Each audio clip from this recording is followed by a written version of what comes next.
Historians call pre-colonial Manila a fishing village. Manila's own surviving trade documents, cargo manifests, credit contracts, port records, describe the same class of mercantile infrastructure that made Malacca the richest port in Southeast Asia. Those documents exist.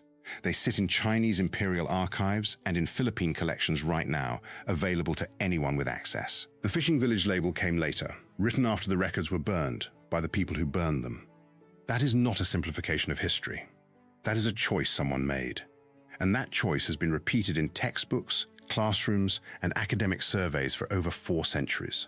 So before we go any further, the question is already on the table. If the documents survived, why didn't the story? To understand the scale of what was erased, you first need to understand the measuring stick. And the honest measuring stick is Malacca. The Sultanate of Malacca operated on the Malay Peninsula from around 1400 until 1511. Every serious survey of pre-colonial Southeast Asia treats it as the defining example of what a sophisticated trading port looked like. The Portuguese merchant and writer Tomé Pires visited the region in the early 1500s and left a description that historians still quote today. He wrote that whoever is Lord of Malacca has his hand on the throat of Venice. That was not poetry. That was a commercial assessment from someone who understood both cities. Pires counted 84 languages spoken by merchants in Malacca's harbour. 84. That number comes from a first-hand account, and it gives you a physical sense of the density of international contact the city maintained. Ships from the Indian Ocean arrived carrying pepper, cotton, and glass beads.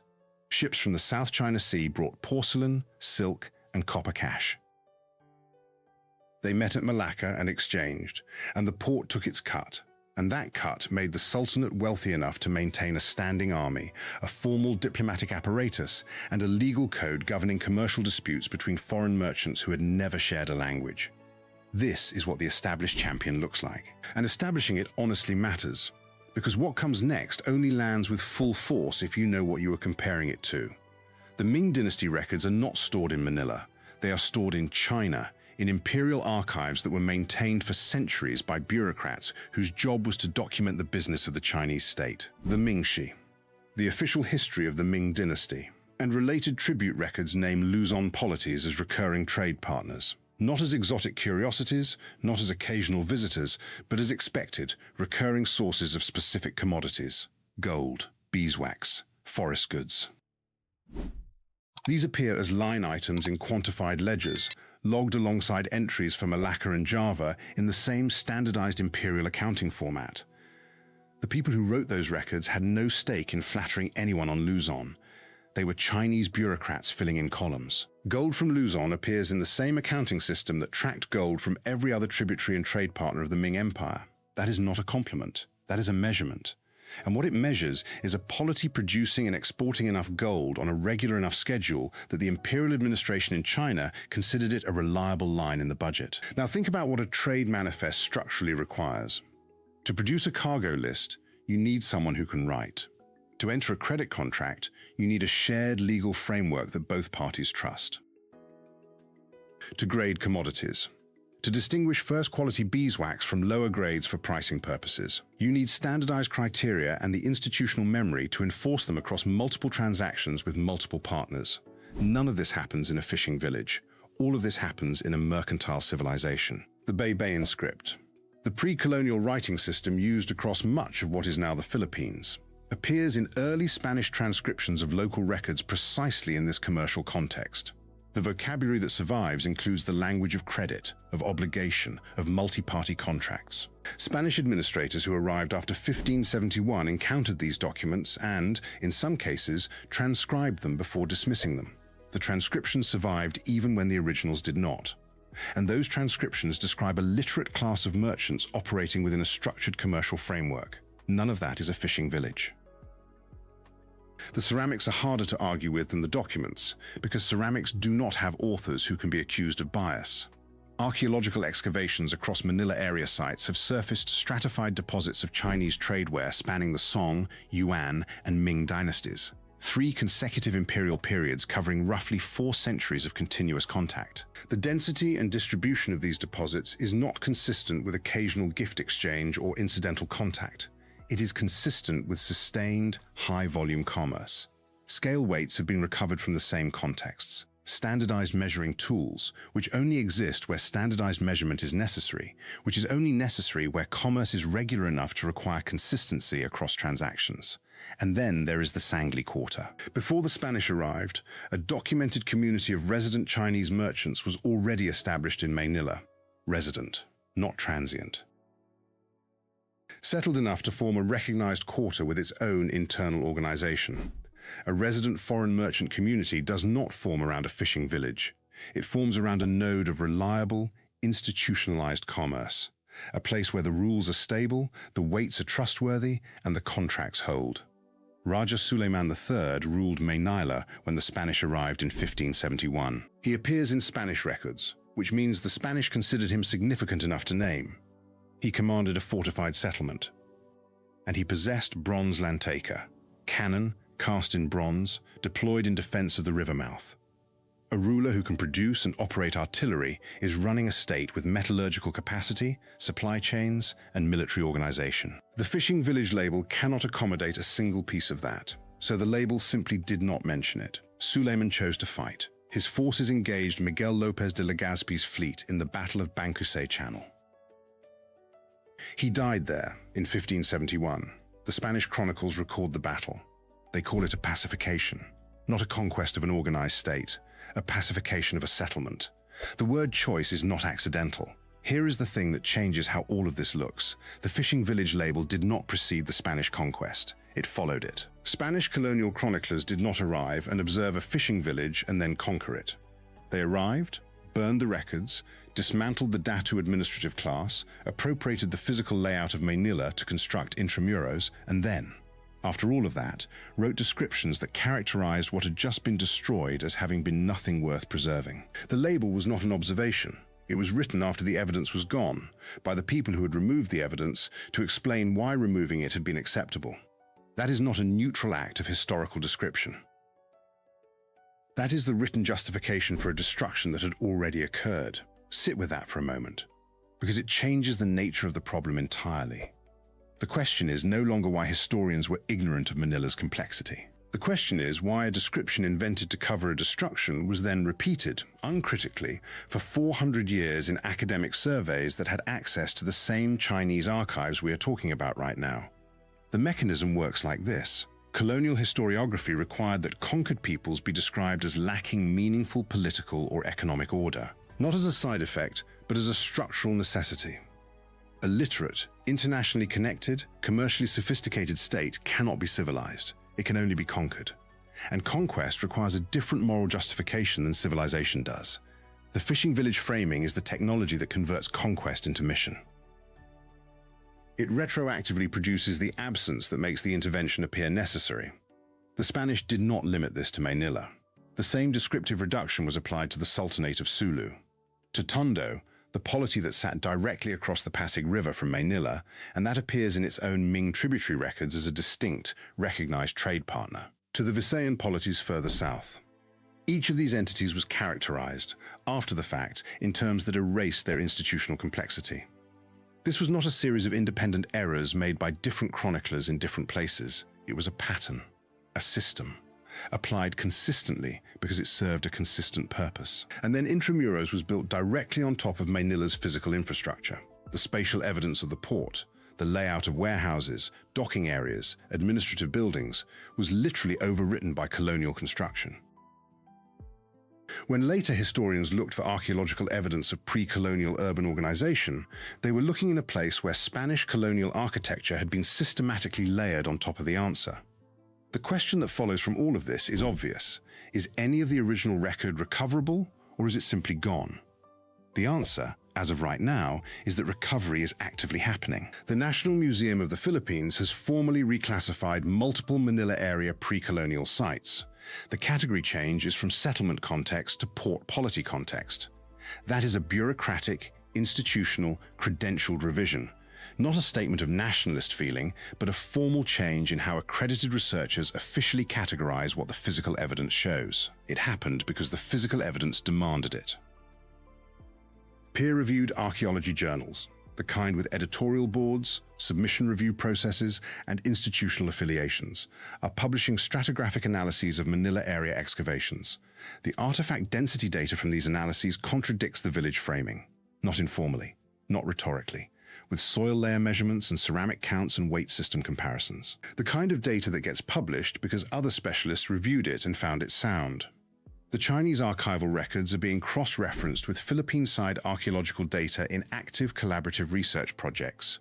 Researchers are matching specific commodity descriptions in Ming ledgers to specific artifact types recovered from excavation sites, and the matches are holding. The same gold that appears as a line item in a Chinese imperial account is turning up, in artifact form, in the soil of the polity that produced it. This correction is not happening in opinion pieces or in social media threads. It is happening with excavation permits, published datasets, and peer review.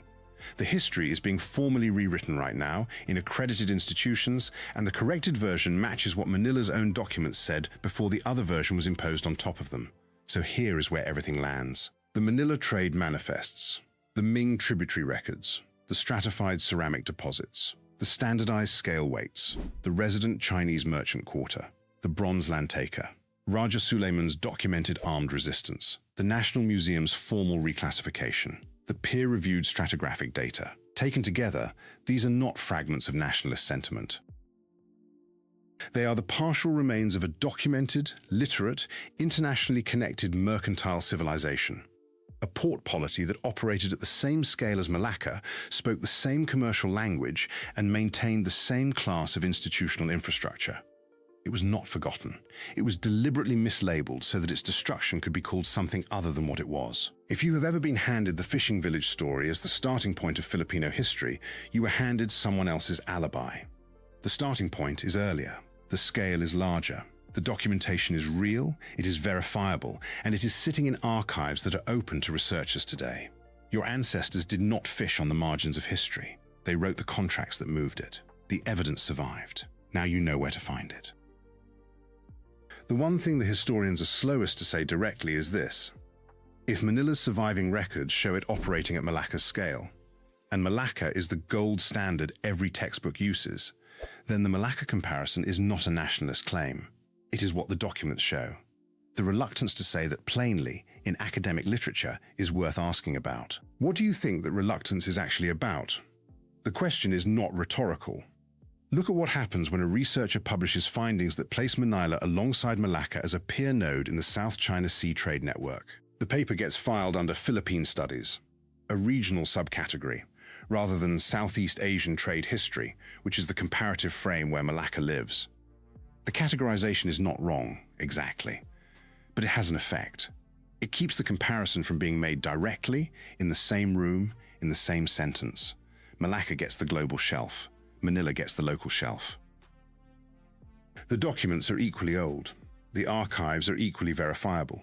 The commodity flows are recorded in the same Chinese ledgers, but the framing separates them before a reader even opens the cover. That is not a conspiracy. It is how inherited frameworks reproduce themselves without anyone making an active choice to reproduce them. The fishing village label does not need defenders today. It just needs people who never thought to question it. And for a long time, questioning it required access to archives in 3 different countries, reading ability in classical Chinese, Baybayin, and 16th century Spanish, and an institutional position secure enough to publish findings that contradicted the survey textbooks everyone else had already assigned. That combination was rare. So the label held. It is becoming less rare. That is the actual news here. The digitization of Ming Dynasty records has made the Luzon trade entries searchable in ways they were not 20 years ago. A researcher in Manila can now cross-reference a cargo line item from the Mingxi against a Philippine National Archives document without flying to Beijing. The artifact data from ongoing Manila area excavations is being uploaded to shared databases accessible to archaeologists in Indonesia, Malaysia, and China who are mapping the same trade networks from their own ends. The picture that is assembling itself from multiple independent directions looks the same from every angle. Manila was a node. It was a documented, active, institutionally structured node in a network that connected Fujian to Java to the Malay Peninsula. The people who lived there were not waiting for history to begin. They were generating the paperwork that history is made of. And here is the detail that tends to stop people when they first encounter it. The Sangli Quarter. The resident Chinese merchant community in pre-colonial Manila was not small and it was not informal. Chinese merchants do not establish permanent residential quarters in places they visit occasionally. They establish them in places where the volume and reliability of trade justifies the investment of staying. A permanent merchant community implies regular shipping schedules, established credit relationships, and a local counterpart class sophisticated enough to honor contracts across multiple seasons and multiple voyages. That is not a description of a fishing village. That is a description of a commercial district. The Spanish did not find that quarter and destroy it. They found it, noted it, taxed it, and kept it because it was too economically useful to eliminate. The Sangli quarter survived the conquest, rebranded, reorganized, and continued operating inside the colonial economy. The infrastructure of Manila's pre-colonial trade did not disappear in 1571. Parts of it were absorbed. What disappeared was the acknowledgement that it had existed before the Spanish arrived to claim it. Raja Suleiman did not fight a skirmish. He fought a battle with bronze artillery at a river channel against a colonial fleet, and he lost, and he died, and then the people who defeated him wrote the history of what he had been ruling. That history said, not much. A settlement. A river mouth. People who would benefit from order being brought to them. The land taker he fired says something different. Bronze casting requires raw material sourcing, smelting infrastructure, technical knowledge, and institutional continuity across generations. You do not cast bronze cannon in a fishing village. You cast them in a polity with a metallurgical tradition, a surplus economy to fund it, and a strategic calculus that includes the expectation of needing to defend something worth defending. He knew what he was defending. The Spanish knew what they were taking. The label came afterward, to make the taking look like something else.